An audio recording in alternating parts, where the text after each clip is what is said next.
don't have to hurt her. Take me, please. Take me. We can be best friends. Your name is David Bruner. You lived on the corner of Killian and Manchester. Ooh.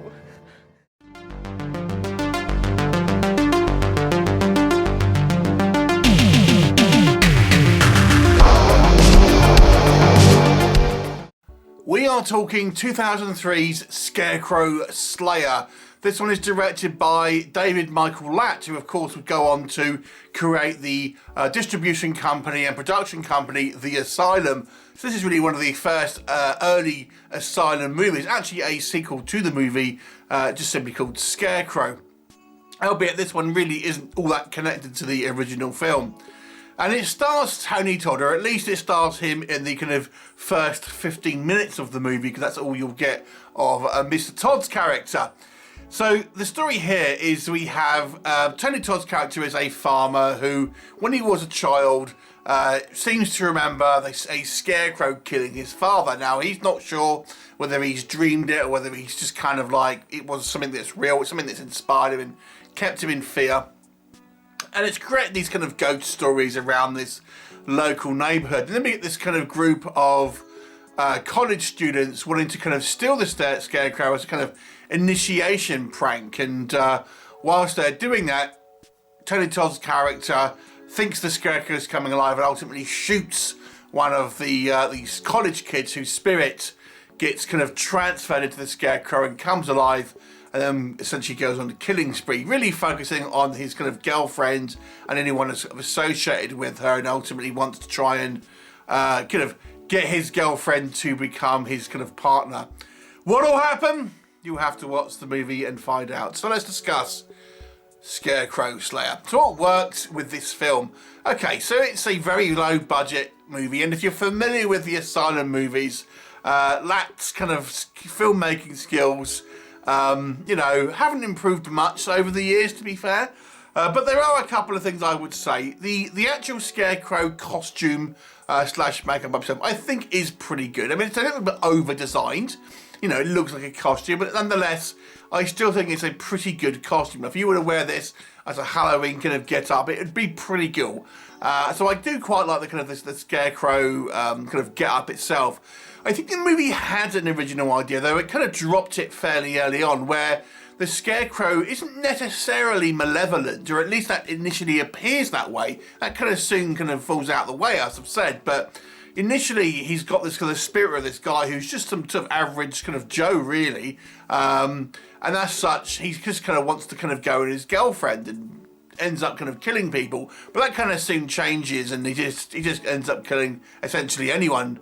But I think it would have been a good idea had it been a creature which isn't necessarily evil and just kind of maybe easily angered or something like that. It could have been an interesting idea, and they could have toyed with it but kind of drop it pretty early on, to be honest. Tony Todd's kind of always pretty good to watch. Here he's just kind of monologuing, to be honest, which kind of leads me into the kind of negatives.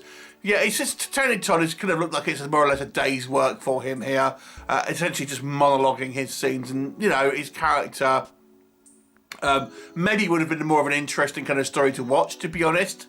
I feel the main issue with this one is, well, there's a few main issues. Let me just not kid you here. The acting is pretty poor across the board. You know, you sometimes see films where you get some poor performances, and you know, then the critics go, oh, the acting wasn't good, but some performances will be okay. This one, it's nearly universally quite poor acting, unfortunately. Everyone here just cannot deliver a line. It's very kind of poor. You know, quick kind of shooting schedule, one would think, and the acting is near universally awkward, maybe with the exception of our main female protagonist, but pretty much everyone else is kind of horrible, unfortunately. The story is completely kind of uninspired and just is this kind of a slasher on the loose. And the other thing here is the effects. I like the makeup effects. I like the costume of the Scarecrow.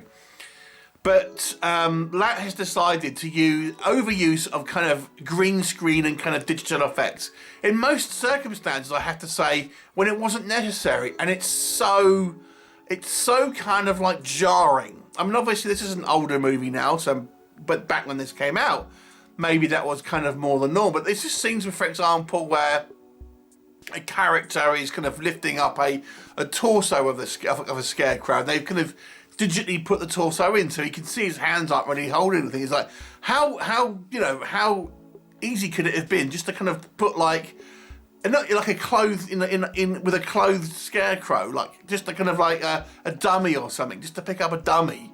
It would have been simple, but for some reason they don't do it. Instead having this kind of crappy kind of like digital effects. And speaking of which, I think to show that this kind of Scarecrow is supernatural, it uses these digital effects to kind of have this kind of effect whenever we see the Scarecrow to kind of warp the screen somewhat. And it just looks stupid. It is ridiculous. You can't really see what's going on. It kind of really sucks out any kind of tension in the room. The kills aren't particularly kind of good. And again, they kind of use a lot of this kind of digital techniques. And ultimately, this movie is a little bit of a washout.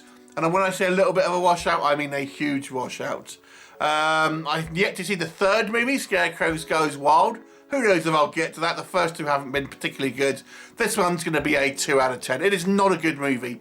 Have you seen it? What did you think of it? Leave me a comment and I shall look forward to seeing you next time. Bye for now.